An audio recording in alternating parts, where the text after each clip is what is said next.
आपके पास है Larsen controller के शेयर्स और सुबह आप उठते हैं और पहले ही देखते हैं कि आज शेयर कितना बड़ा है, लेकिन फिर से वो डिसअपॉइंटमेंट और स्टॉक जो है वो यहाँ पे गिरा हुआ है। पिछले 1 मंथ की बात की जाए तो अराउंड 7%, पिछले 6 मंथ की बात की जाए तो अराउंड 32%, और पिछले 1 साल की बात की जाए अगर टॉप से यहाँ पे देखेंगे तो यहाँ पे अराउंड 58% की गिरावट अभी तक इस स्टॉक में हो चुकी है। पिछले 5 साल की बात की जाए तो ऑल टाइम हाई तक इस स्टॉक ने 3400% के रिटर्न दिए है, यानी अपने इन्वेस्टर को मालामाल कर दिया। लेकिन उसके बाद में बहुत ही बड़ी निराशा। दोस्तों इतना सब होने के बाद में आखिर क्यों गिरा है लार्सन कंटेनर्स लाइंस? क्या ये शेयर यहाँ पे अपने ऑल टाइम हाई को ब्रेक करके आगे निकल पाएगा? आखिर में क्या दिक्कत है इसके सामने? आखिर मैनेजमेंट क्या सोच रही है? क्या इसके ट्रिगर पॉइंट क्या हो सकता है? किसके वजह से नीचे जा सकता है या फिर किसके वजह से ऊपर जाता है? इन सभी के बारे में चर्चा करेंगे। लेकिन उससे पहले जैसे कि हम हमेशा कहते हैं, लर्निंग है तो अर्निंग है। चलिए कुछ नया सीखते हैं।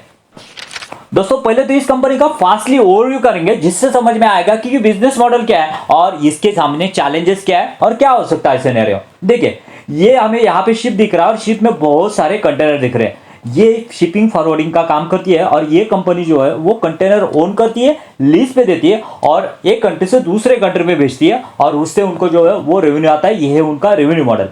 रेवेन्यू मॉडल समझने के बाद में अगर इसके बिजनेस के बारे में देखेंगे तो बिजनेस किस तरह से एक्सपांस हुआ है, तो देखिए दोस्तों इसका जो प्रेजेंस है 30+ कंट्री में अपने जो कंटेनर है वो भेजती है। उसके बाद में देखेंगे तो यहाँ पे सर्विंग पोर्ट जो है 86 पोर्ट्स और यहाँ पे 36 लोकेशन जो है वो यहाँ पे उन्होंने एक्वायर करके सर्विस दे रहे हैं। उसके बाद में देखेंगे तो ग्लोबल पार्टनर उनके साथ में 83+ ग्लोबल पार्टनर है। उसके बाद में अगर देखेंगे तो उन्होंने अभी तक 85,000 शिपमेंट जो है वो बाय FY 2024 तक कंप्लीट की है। और एक्सपीरियंस अगर देखेंगे और अराउंड 3 डिकेड्स का एक्सपीरियंस इस यहाँ पे मैनेजमेंट के पास होता हुआ दिख रहा है। यानी ओवरऑल देखेंगे तो बहुत बढ़िया यहाँ पे ये जो उनका बिजनेस मॉडल होते हुए दिख रहा है। उसके बाद में शुरू करते हैं दोस्तों कि आखिर क्यों गिर रहा है लार्सन कंटेनर का शेयर। इसके बारे में पॉइंट देखेंगे तो पहला पॉइंट हमें यहाँ पे मिलेगा प्रॉफिट एंड लॉस में। जी हाँ दोस्तों, यहाँ पे देखिए जो कि कंपनी का सेल्स या फिर रेवेन्यू जो है वो बाय मार्च 2023 तक बहुत अच्छे रेट से बढ़ रहा था, लेकिन बाय मार्च 2024 में ये डिक्लाइन हुआ है 837 से यहाँ पे 633 और टीटीएम में देखेंगे तो 642। यानी पिछले 1.5 साल से रेवेन्यू जो है वो बढ़ा नहीं है बल्कि घटा है। इतना ही नहीं, यहाँ पे देखेंगे तो लास्ट ईयर मार्जिन जो थे वो बढ़े थे, लेकिन इस अभी टीटीएम में देखेंगे तो मार्जिन भी यहाँ पे डिक्लाइन होते हुए दिख रहे हैं। उसी वजह से क्या हुआ है, अपलाइन में प्रेशर आने की वजह से ऑब्वियसली क्या होगा, यहाँ पे अगर देखेंगे तो डाउनलाइन में भी प्रेशर आएगा। डाउनलाइन मतलब क्या रहता है, हमारा नेट प्रॉफिट। तो यहाँ पे देखिए नेट प्रॉफिट की बात की जाए तो यहाँ तक तो नेट प्रॉफिट अच्छी तरह से बढ़ रहा था, दैट इज गुड साइन। लेकिन यहाँ पे स्लाइड यहाँ पे या तो कंसोलिडेट हुआ है या फिर डिक्लाइन हुआ है। देखिए यहाँ पे टीटीएम में देखेंगे तो डिक्लाइन हुआ है और यहाँ पे देखेंगे तो नॉर्मल सी ग्रोथ है, यानी वो भी थोड़े से मार्जिन बढ़े उसी वजह से ग्रोथ है। सो दोस्तों कंपनी का रेवेन्यू जो है वो अच्छे से नहीं बढ़ रहा है, कंपनी का नेट प्रॉफिट जो है वो भी अच्छे से नहीं बढ़ रहा है और मार्जिन घट रहे हैं। और ये मेजर रीजन है कंपनी का जो यहाँ पे डाउनफॉल हो रहा है उसके पीछे। लेकिन ये हो क्यों रहा है ये हमें समझना जरूरी है। ये हो रहा है ये तो हमारे सामने है, ये तो हमें स्क्रीनर पे दिखेगा, लेकिन उसके बिहाइंड द स्टोरी ये भी जाननी होगी आखिर क्यों गिर रहा है। दोस्तों इसके पीछे के रीजन अगर जानने हैं तो उसके लिए हमें यहाँ पे कॉन कॉल में आना पड़ेगा, जो कि ये मिस्टर चटई वाला यहाँ पे लार्सन कंट्रोलर के सीईओ उन्होंने बताया। देखिए दोस्तों यहाँ पे जो है यहाँ पे देख सकते हैं number of the shipment stood 84,962 slightly lower at than the last year because of owing the increase lead time due to the Red Sea crisis. ये रेड सी क्राइसिस है, कुछ लोगों को पता होगा कुछ लोगों को पता नहीं है, तो ये हमें देखना पड़ेगा कि सही में अभी भी एग्जिस्ट करते हैं क्या। तो यहाँ पे आते हैं दोस्तों कि आखिर में क्या हुआ था रेड। दोस्तों पहले तो समझते हैं कि ये रेड सी डिस्क्रिप्शन क्या है, उसी से समझ में आएगा कि आखिर में क्या इसका इंपैक्ट लार्सन कंटेनर के बिजनेस पे पड़ा है और एज वेल एज पूरी शिपिंग इंडस्ट्री के ऊपर पड़ा है। बेसिकली क्या है दोस्तों, ये एक कैनाल है जिसे हम सुएज कैनाल कहते हैं और उससे बहुत सारी शिप जो है यहाँ से एंटर होती है। यहाँ से क्यों एंटर होती है, अगर यहाँ से नहीं एंटर होगी तो उनको बहुत लंबा रास्ता है तो यहाँ से यहाँ तक जाने का ये एक शॉर्टकट है, उसके वजह से बहुत सारा टाइम बचता है, उसके वजह से बहुत सारा इनका जो है कॉस्ट सेविंग होती है।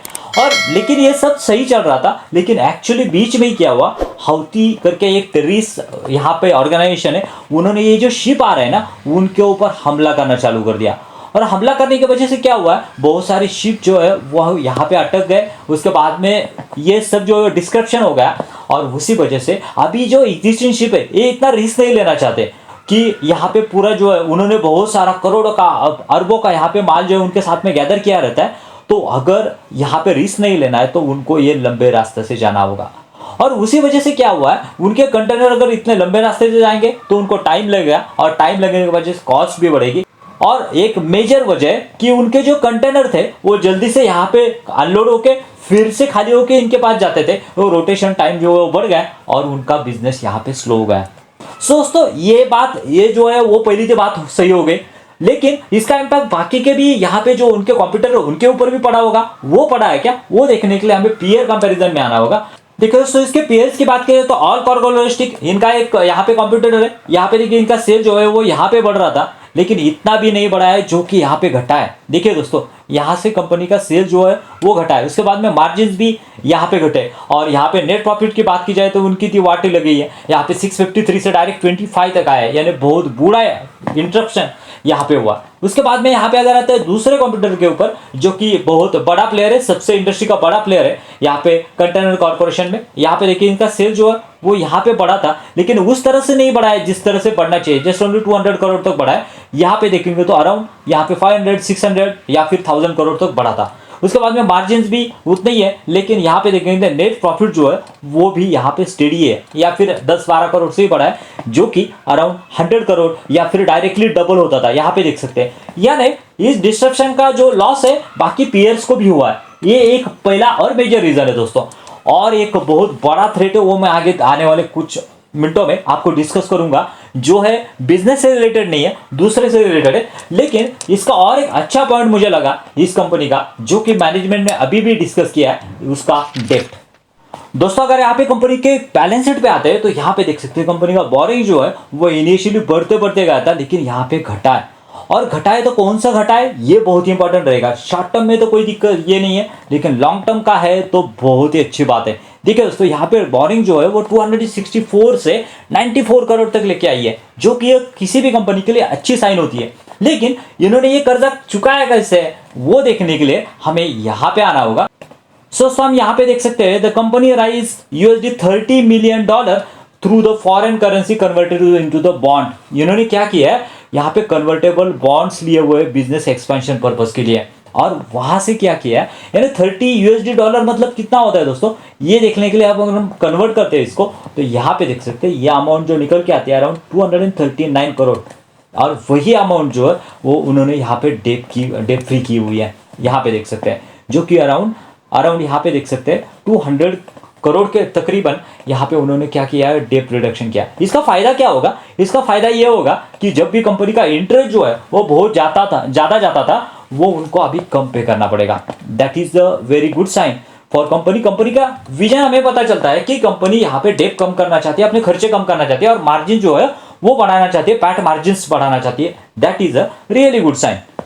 उसके बाद में दोस्तों यहाँ पे और एक अच्छी चीज मुझे लगी कि कंपनी कंटिन्यूसली यहाँ पे एक्विजिशन करती जा रही है। और यहाँ पे देखेंगे तो फिलहाल ही कंपनी ने Transco logistic world wide private limited करके कंपनी है, उसके 60% स्टेक जो है वो यहाँ पे एक्वायर किया है। और उसका बेनिफिट क्या होगा दोस्तों, वहाँ उनके जो पोर्ट होंगे उनका एक्सेस उनको मिलेगा। एक्वायर इन नवंबर 2023 में यहाँ पे उन्होंने क्या किया है, एक्विजिशन किया। सो दोस्तों, अब आते हैं कि जिसका मुझे बहुत बड़ा थ्रेट या फिर रिस्क लग रहा है, वो है कंपनी का शेयर होल्डिंग पैटर्न। यहाँ पे देखिए प्रोमोटर जो है वो 75% से अपना स्टेक कितना रेगुलरली यहाँ पे कम करते रहे, यहाँ पे अराउंड 40। सो दोस्तों, अब आते हैं वो चीज पे मुझे जिसका बहुत बड़ा थ्रेट लग रहा है, और वो है कंपनी का शेयर होल्डिंग पैटर्न। यहाँ पे देखिए प्रोमोटर की होल्डिंग देखेंगे तो 74, 75 से यहाँ पे घटती 70, 53, 43 और 42 तक आ चुकी है। यानी अगर इतना बढ़िया आपका एक्सपेंशन हो रहा है, आपके डेप कम हो रहे हैं, तो आप यहाँ पे माल बेच क्यों रहे हो? ये एक बहुत ही यहाँ पे क्वेश्चनेबल मार्क होता है कि आखिर क्यों माल बेच रहे हो अपना माल, आखिर भी क्या रीजन है इसके पीछे का। और इतना ही नहीं दोस्तों, यहाँ पे देखेंगे तो FIS भी अपना माल जो है वो बेचना चालू किया हुआ है। यहाँ पे देखेंगे तो FIS ने भी बेचना चालू कर दिया, और DIS ने भी क्या 2 to 3% यहाँ पे DIS के पास माल होते हुए दिख रहा है और बाकी का जो माल है कंटिन्यूसली यहाँ पे जो स्टेक है यहाँ पे पब्लिक खरीद रही है, जो कि 27% से 40% हुए हैं। यानी यहाँ पे देखें तो स्ट्रॉन्ग हैंड से वीक हैंड में होल्डिंग जाती हुई दिख रही है, जो कि एक नेगेटिव साइन है। इतना ही नहीं दोस्तों, इसमें भी अगर डीप डाइव करते हैं तो यहाँ पे प्रोमोटर में देखिए तो जो कि उनके पार्टनर थे दीपक रजनी करके, उन्होंने यहाँ पे मार्च 2020 पे यहाँ पे माल बेचा, लेकिन खरीदा किसने था? ये जो प्रोमोटर है यहाँ पे चटाई वाला, उन्होंने खरीदा था और उसके वजह से उनका स्टेक जो है वो बढ़ गया। उसके बाद में सिमिलर सिनेरियो जो है वो यहाँ पे अश्वमेध एंटरप्राइजेस में भी हुआ था, उन्होंने भी माल बेचा और यही माल जो है वो इन्होंने खरीदा और वो गया 74% तक यहाँ पे आ गया। लेकिन आप देख रहे हैं तो ये भी माल अपना बेच रहे हैं, देखिए 57 से 32% तक आया। यार प्रोमोटर का ही अपने बिजनेस के ऊपर भरोसा नहीं है क्या? ऐसी बात हो जाती है। सो बेच के फिर से लोअर लेयर पे खरीदने का इनका इरादा क्या, वो भी पता नहीं है। लेकिन मेरे पॉइंट ऑफ व्यू से बिजनेस जो है वो अच्छा कर रहा है, एक्सपेंशन के प्लान अच्छे हैं और डेब्ट भी कम कर रही है। सो अगर आपके पास है तो होल्ड करके रखिए, क्योंकि अगर आप सेल आउट कर देंगे तो हो सकता है कि प्रोमोटर भी बाद में आके बाय आउट करे, ये पॉसिबिलिटी हो सकती है, मे बी मे नॉट। लेकिन और भी आपको अक्यूमुलेट करना है तो आप इससे बचिए, क्योंकि फिलहाल कंपनी के यहाँ पे रिजल्ट अच्छे नहीं आ रहे और रिजल्ट अच्छा आने दीजिए, उसके बाद में आपका प्रॉफिट, आपका जो कन्विक्शन है वो बढ़ेगा। और यहाँ पे एफआईआई और डीआईएस तो है ही, उसका दिक्कत नहीं है। लेकिन अगर आप यहाँ पे अक्यूमुलेट करते हैं और वो कब निकल जाएंगे आपको पता नहीं रहेगा और फिर से आप फंस सकते हो। इसलिए मेन कंसर्न जो है वो बिजनेस का है। बिजनेस को इसके क्वार्टरली, एक क्वार्टर के रिजल्ट अच्छे आने दीजिए, ईयर ऑन ईयर बेसिस पे अच्छे रिजल्ट आने दीजिए, उसके बाद में इसके बारे में अक्यूमुलेशन करने के बारे में सोचिए। लेकिन अगर आप फ्रेश एंट्री लेना चाहते हैं तो बच के रहिए, क्योंकि शायद ये ट्रैप भी हो सकता है। क्योंकि प्रमोटर क्यों बेच रहे हैं इसका अभी भी रीजन हमें यहाँ पे क्लियर नहीं है। सो ये था detail analysis about the Larsen contrast. मिलते हैं नए वीडियो में। अगर वीडियो अच्छा लगा है तो वीडियो को लाइक और चैनल को सब्सक्राइब करना मत भूलिए। Thank you very much. जय हिंद।